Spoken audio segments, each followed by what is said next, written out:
truth is back!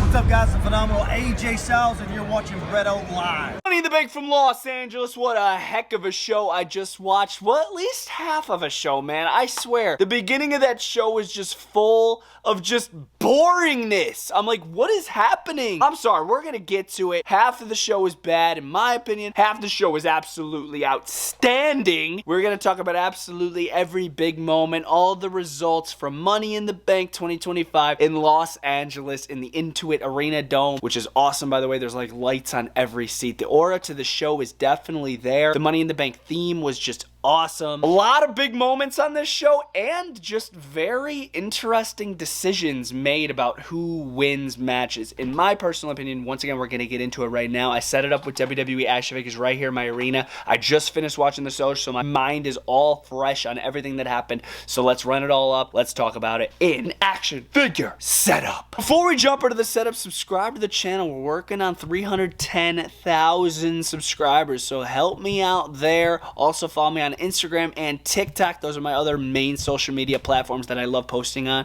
And without further ado, let's jump to the setup. Okay, so we opened with our women's ladder match. Easy rules, man. Climb a ladder, retrieve the briefcase, almost guaranteeing you to be the next women's champion. Yeah, Julia, Rhea Ripley, Alexa Bliss, Roxanne Perez, Naomi, and Stephanie Valkyria all gunning towards that briefcase. The match was pretty freaking decent. Not as good as the men's, in my personal opinion, but the match was still really good. I loved like the little like code red sunset flips on the ladders though. That was awesome. Rhea Ripley was absolutely wreaking havoc in this match. Really cool stuff from her. I wanted Roxanne to win this match so bad, as most of you guys know, but the ultimate victor, she's at the top of the ladder. I got her displayed proud and beautiful at the top. It is Naomi! I did post on my Instagram that this was a massive L right when it happened, and that's kind of because I was just really mad that they didn't choose Roxanne Perez. Given my mind some time to think on this victory here for Naomi, I kind of understand it. I mean, she could customize the briefcase to have her nice caution tape on it. It will go pretty good with the stories over on SmackDown, and to have a briefcase over on SmackDown feels nice. If Roxanne were to win the briefcase, we'd have two briefcases on Monday Night Raw. So thinking more on it, it makes more sense the more I think on it. But yes, Naomi is Miss Money in the Bank. She is gonna caution tape up that Money in the Bank briefcase, I guarantee it. But yeah, this was a heck of a match. Props to all the women in it. Stephanie Valkyria has aura. I love Stephanie Valkyria. She teamed with Lola Vice earlier in the show, and man, I was feeling some type of way. If you guys follow me on Instagram, you know what's up. But yeah, dude, good for Naomi. I'm gonna keep an open mind here for this, even though it's not the person that I wanted to win. But yeah, shout out Naomi, man. Great job. Miss Money in the Bank. Possibly next future women's champion. So earlier in the day at WWE's Worlds Collide, I will not be covering that show in a full mainstream video here on the channel, but I did cover it in a short style, so feel free to check it out. Octagon Jr. was actually on that card, and he got into it with Dominic Mysterio, who was sitting ringside. So Dom stepping up to the plate. I love this evolution of character from Dom. Normally, I feel like past Dominic Mysterio would have been like, nah, screw you, I ain't giving you a title match. But Dom stepped up to the plate. He said, Octagon Jr., let's go one-on-one in Money in the Bank, and I'll put this title on the line. Like, that is big character development for Dominic Mysterio. So Dom puts his title on the line. No interference from Liv, nothing like that. Dom kind of just picks up the victory. 619 drops a frog splash right to the back of Octagon Jr. Kind of like a Timu Penta. I'm kidding. Don't freaking cry in the comment section. Octagon's amazing, man. He did a great job. But yeah, Dom did take care of business. He beat Octagon Jr. and retained his Intercontinental Championship. This was a pretty solid one-on-one match. A last-minute add-on, but it was still pretty good. All right, there's no sugarcoating this one. I am pissed off. Becky Lynch versus Lyra Valkyria. Intercontinental Championship on the line. You guys know how much I freaking love Lyra Valkyria and how her character's developed over the past couple months. She has been improving show after show after show. Becky Lynch walks into Money in the Bank and beats my girl. She beats my girl Lyra Valkyria and wins the Intercontinental Championship. Are you kidding me? First of all, Becky Lynch had the tights. Terrible call, Jessica Carr, referee. Terrible call. The pinfall should have been called off. She had the tights. So Lyra technically gets screwed. Becky Lynch technically cheated, but she did pin her 1, 2, 3. That's the referee's final decision. And you guys know the deal. Lyra has to raise the hand of Becky Becky Lynch, but Becky Lynch was just rubbing it in. She wanted her to raise her hands to each four corners of the arena, and she wanted her to strap the belt around her waist, which wasn't part of the deal. So Lyra's like, nah, screw this. She suplexes Becky Lynch while she's wearing the title. So I would assume Becky Lynch ate some of the metal little buttons on the back, which is good. So hopefully Becky Lynch is hurt after that suplex. And this wasn't necessarily like a heel turn from Lyra. It was just, Becky, you're just gonna be a piece of crap after the match, so screw you. I'm suplexing you, and I'm getting the upper hand. And I hope Lyra comes back and says, hey, I want a rematch. We're going one-on-one. I want my rematch, and hopefully Lyra gets that title back. Because Becky Lynch doesn't need no Intercontinental Championship. Are you kidding me? This was such the wrong decision, in my opinion. Seriously. Oh, the men's Money in the Bank ladder match. It was so good. Andrade, Penta, El Grande Americano, who had a great match earlier in the day up against Vikingo at Worlds Collide, LA Knight, Solo Sikoa, and Seth freaking Rollins. This match was insane, bro. Did anybody else just love that part when El Grande Americano was on the outside of the ring,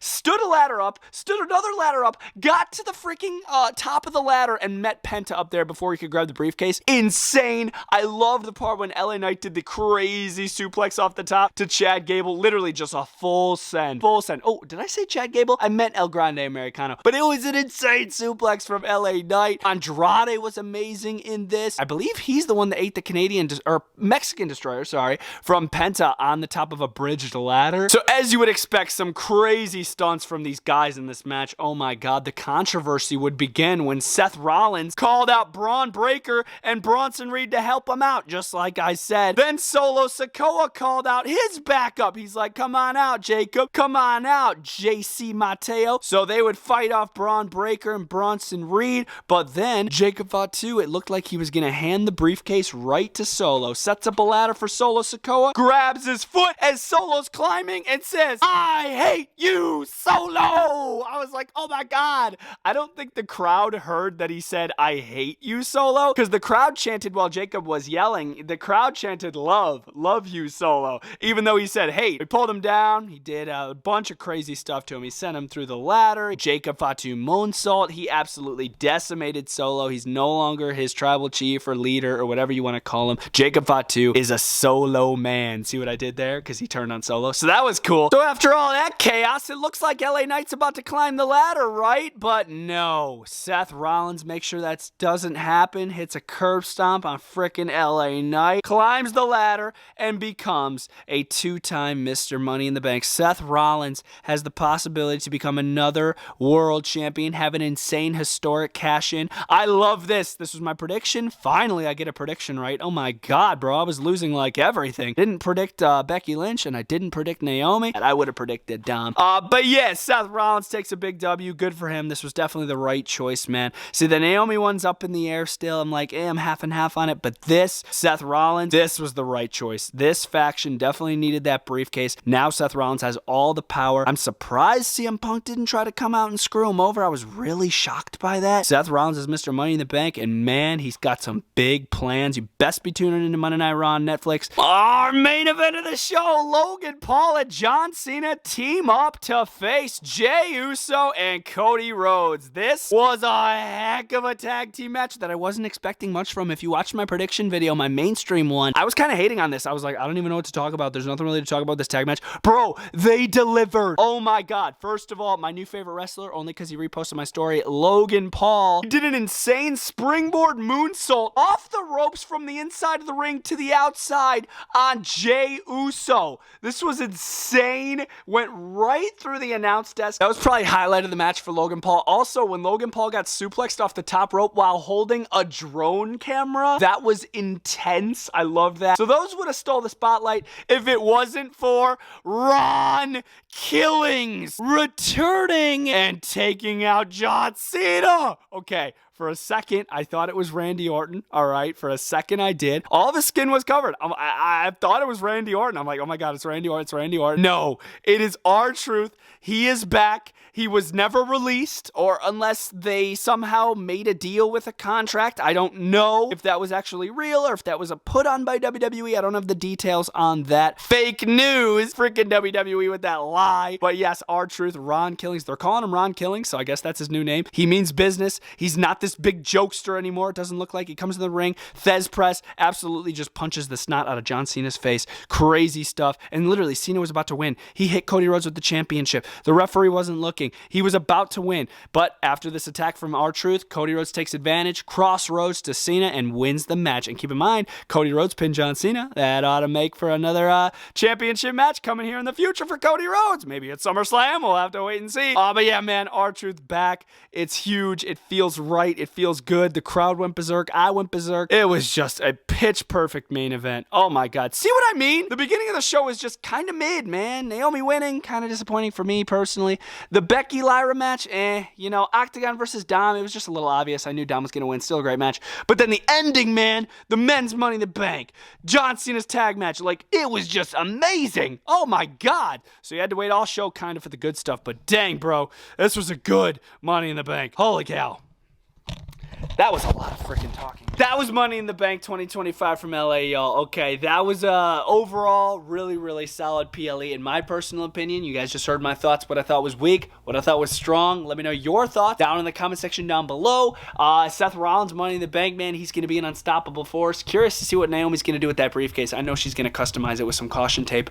So I'm excited about that. And maybe Seth Rollins busts out the classic gold briefcase that I had back there behind the setup. Ooh. And I really got enjoyed the action figure setup. Hopefully you guys enjoyed Money in the Bank, and I hope you guys enjoyed this beautiful, beautiful weekend of Bretto Live uploads. I uploaded so many shorts yesterday, so I apologize if I got a little annoying, but I will see you guys next time. Bretto Live is